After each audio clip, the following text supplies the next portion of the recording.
way up until halfway through grad school before I finally realized that I needed glasses.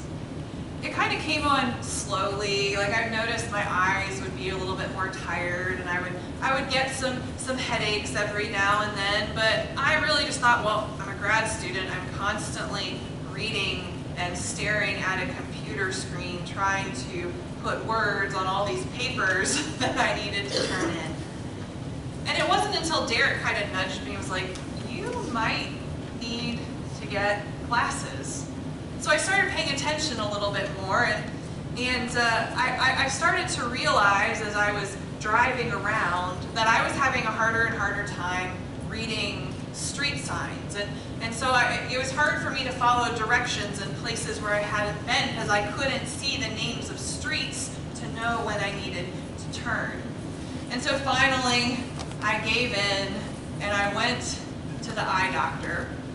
And of course I found out, yes, I did in fact need glasses. And for any of you who have gotten glasses, you know that part of that process is they stick you in the seat and they hold up a lens to your eye, and then they switch between the two. They say, this one or this one, which is clearer. And they keep doing this one or this one, this one or this one, this one or this one, until you finally get to the lens that lets you see everything, and they determine what your prescription needs to be. Well, it took a while for me to figure out that my vision was not clear. Today we hear a story about a man who receives his sight. And he receives it in more than one way. So we'll start out with the details of the story. Jesus and his disciples, they are on their way to Jerusalem. And they're passing through Jericho, and so they're getting closer and closer every single day to Jerusalem. And Jesus has been around, and he's kind of caught people's attention in Jericho, so there's lots of people with him here. And he's on his way out of that town when blind Bartimaeus, who's sitting by the side of the road, thinks, this is my last chance. He's about to leave Jericho. I have got to get his attention. And so he starts crying out, Jesus, Son of David, have mercy on me, just hoping that Jesus will hear him. And of course, the crowds are getting annoyed with his incessant hollering. Jesus, Son of David, have mercy on me. Jesus, Son of David, have mercy on me. They just want him to be quiet. They tell him, just be quiet, man. Jesus has more important stuff to do. But Jesus does, in fact, catch wind that Bartimaeus is calling for him. And so he stops. And I imagine he looks at everyone and is like, stop, go and call him. He wants me to come. Tell him to come and see me. And so they come over to Bartimaeus and say, cheer up, on your feet, the teacher is calling you. And so what is Bartimaeus' response? He throws his cloak aside and jumps to his feet and comes to Jesus. Now, a couple of things that are important to think about in this story is Bartimaeus, as a blind man, he needed to beg in order to rely on others to care for him. He did not have a trade he could practice. He relied on the mercy of his community to take care of him. And so he wouldn't have had very many possessions at all. And in fact, probably one of his only possessions was his cloak. A cloak that would have kept him warm or warm enough. A cloak that would have helped to protect him from the elements. The cloak. And what does he do when he realizes Jesus is calling for him? He throws it off and throws it to the side like it is nothing. He is getting to Jesus. He comes to Jesus, and Jesus asks him a question. What do you want me to do for you? The answer is simple. Rabbi, I want to see. And so then Jesus heals him and says, all right, your faith has healed you. And immediately the man receives his sight, and then he follows Jesus on his way. And this is a nice little miracle story. It's a nice little healing story about a man receiving his sight, about Jesus hearing him and coming to him even when the rest of the crowds are trying to put him off. It's a nice little story about he throws off his cloak, his most important possession, because he realizes Jesus is more important. But if that's where we stop with this story, then we are missing a really important message. If we read this story in isolation from the previous few chapters, we miss something really significant. See, a few chapters earlier, there is another story where Jesus heals a blind man at Bethsaida. This is back in chapter 8. I'm going to read this story, and it's a weird little story. It says, they came to Bethsaida, and some people brought a blind man and begged Jesus to touch him. He took the blind man by the hand and led him outside the village. And when he had spit on the man's eyes and put his hands on him, Jesus asked, "Do you see anything?" He looked up and said, "I see people. They look like trees walking around." Once more, Jesus put his hands on the man's eyes. Then his eyes were opened, his sight was restored, and he saw everything clearly. And Jesus sent him home, saying, "Don't even go into the village." That's a weird little healing story. It sounds like Jesus wasn't able to heal him the first time, or because he doesn't see clearly. He opens his eyes and he can kind of make some stuff out, but he's like, people look like trees walking around. Jesus has to spit on his eyes, gross, twice in order to heal him. So what's happening here? See, these two stories of healings of blind men are a little bit like a sandwich right in the middle of Mark's gospel. And what happens between these two stories sheds some light on what God is trying to say to us. See, immediately after this first healing of the blind man, Peter makes a confession that Jesus is the Messiah, and then Jesus starts talking for the first time about his suffering and his death. Up until this point, Jesus had been going around and he had been healing people, performing miracles, and he had been angering the scribes and the Pharisees because he was teaching in a different way. But up to this point, Jesus was seen as this miracle worker and an authoritative teacher. There was a partial vision of who he was. And in the chapters between this first healing of the blind man and then the healing of blind Bartimaeus that we read today, Jesus is incrementally revealing to his disciples a bigger picture of who he is. Jesus is in the process of opening up their eyes. They kind of got it up to this point, but now Jesus is saying, I have more that you need to understand. I have more that you need to see. And so these in-between chapters are filled with examples of the disciples and the crowds and would-be followers who have a partial sight of who Jesus is. They're like that first blind man after Jesus touches his eyes once and sees people walking around looking like they're trees, who have kind of an idea of who Jesus is, but not the whole picture. We see this in Peter's declaration of Jesus as the Messiah.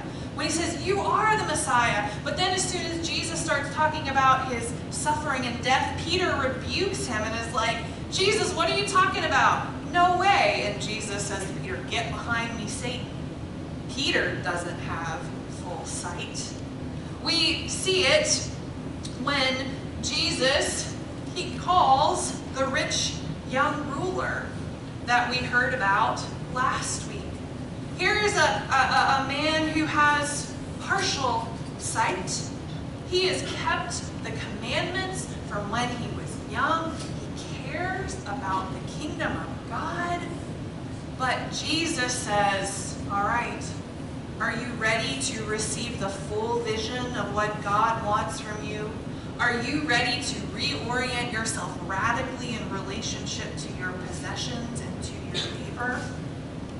He went away sad because he was not ready to be given the full vision. He was not ready to follow. And then in the passage that I read today, it began with Jesus talking about his suffering and his death, about being mocked and spit upon and flogged and killed for the third time. And what immediately follows that? James and John, who were apparently not paying attention to what Jesus was saying, because they asked Jesus for a favor. He says, what do you want from me? And they say, let one of us sit on the right hand and on the left hand, and we'll be your right hand and left hand men when you are in the power of your kingdom. And Jesus, I imagine, just inside, just kind of shaking his head. You don't yet see, do you? You don't yet understand, do you? You do not yet see that whoever wants to become great among you must be your servant, and whoever wants to be first must be slave of all. Even the Son of Man did not come to be served, but to serve and to give his life as a ransom for many.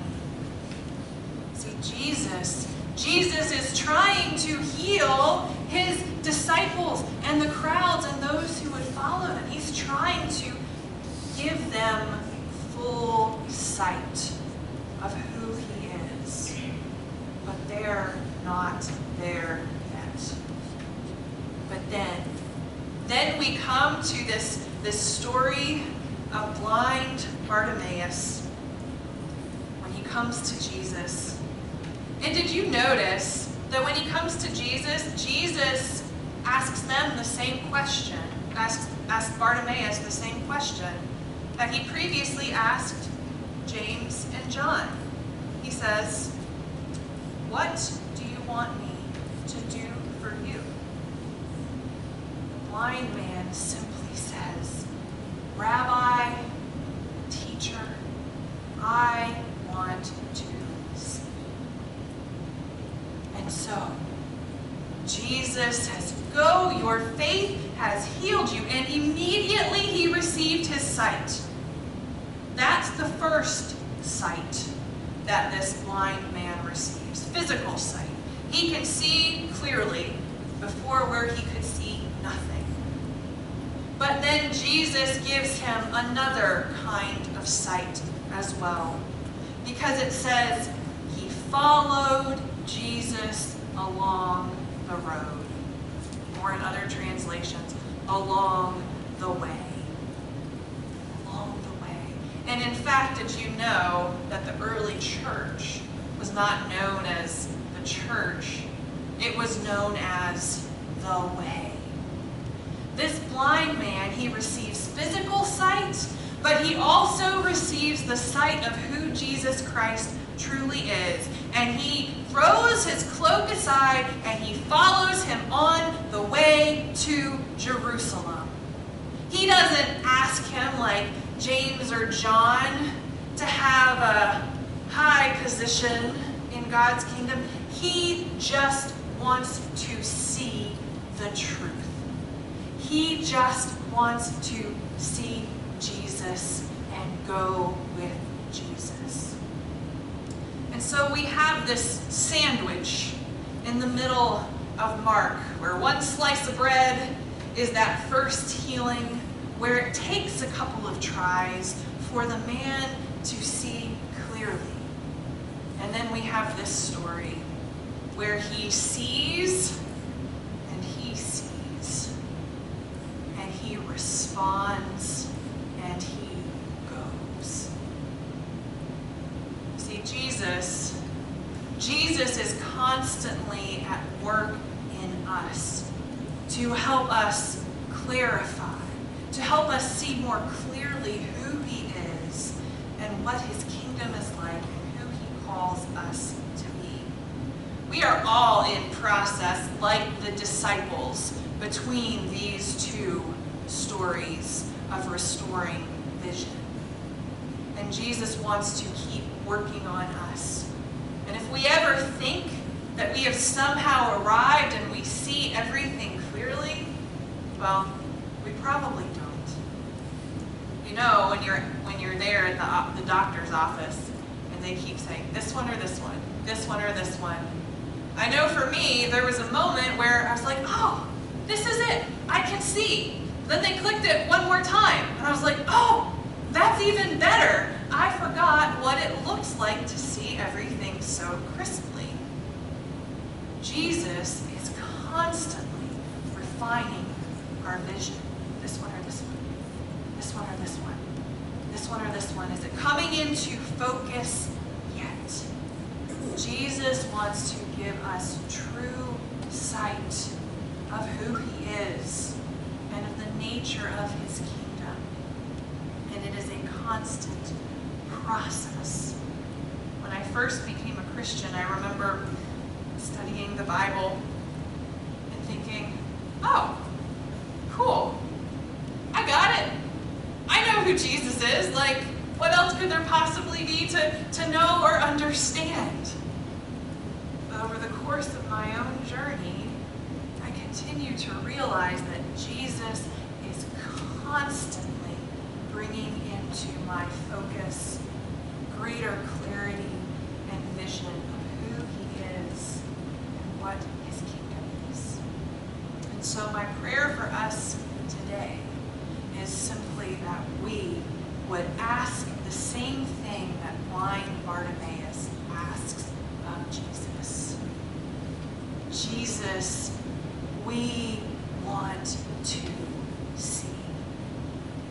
And so may Jesus work that healing into all of our lives, that our vision may be kingdom